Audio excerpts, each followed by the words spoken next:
না কংগ্রেস জিতবে। মুখ্যমন্ত্রী আরেকটি কথা বলেছেন, উন্নয়ন করেছেন, যার কারণে ওনার হক আছে মানে ভোট চাওয়া। 1 লাখ চাকরি দিয়ে দিয়েছে, আর গেছে কালকে সভাতে উনি 50,000 প্রতিশ্রুতিও দিয়েছেন।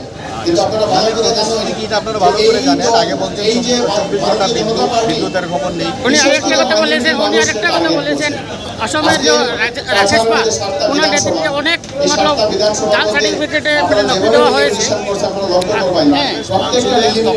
ওনাকে ওনার সরকার আসার পর জেলের পক্ষে দিচ্ছে।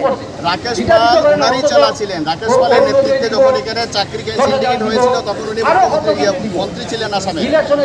আর এই যে রাস্তাঘাটের উন্নয়ন, আজকে এখান থেকে একটা অ্যাম্বুলেন্স মেঘালয়ে গেলে পরে মানুষ বুঝতে পারে কতটা উন্নয়ন হয়েছে। এখান থেকে রানীরঘাট হয়ে শিলচর গেলে বোঝা যায় উন্নয়ন কতটা হয়েছে। বিনা পয়সায় হিন্দু সম্প্রদায় মুসলিম এক বরাবর নকরি দিয়েছেন বিনা পয়সায়। 1 টাকা ঘুষ লাগছে না, ইন্দিরা আবাস দিয়েছেন, 1 টাকা ঘুষ নিচ্ছেন না। এই যে বঞ্চনা, আগে আমাদের বরাকবেলিতে চতুর্থ শ্রেণী যেসব চাকরি হতো স্থানীয়ভাবে আমাদের নিয়োগ করা হতো।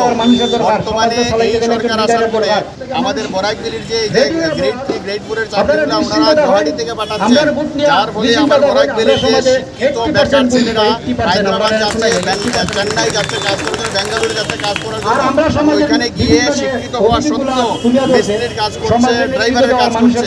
এটা দুর্ভাগ্যজনক কথা।